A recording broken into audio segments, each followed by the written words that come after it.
We're talking about praying in tongues. We've been talking about the speaking in tongues and where the speaking in tongues came from, and that's the last two videos I did.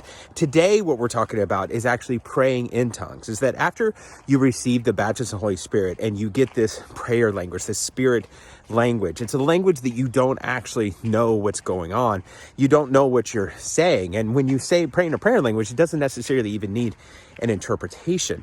And Paul talks about this in 1 Corinthians chapter 14. He says that when you pray in tongues, and then your mind is unfruitful, that you need to pray that your mind also needs to be full of prayer and thanksgiving as your language is. And that's a paraphrase. But basically what we're saying is that when we're praying in our prayer language, it's a prayer from our souls, from our spirits, crying out to God in praise and in thanksgiving for what he's done. And sometimes it's like words that we don't even know what to say, but God does, and our Holy Spirit does, and so we're praying for them.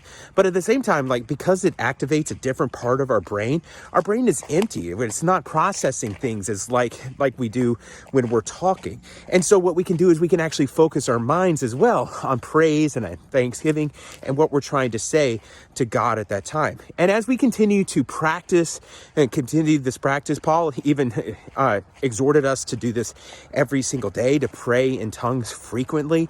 And as we do that, our language grows and we grow deeper to God, and our relationship with him grows because our prayer has become so much more effective and meaningful.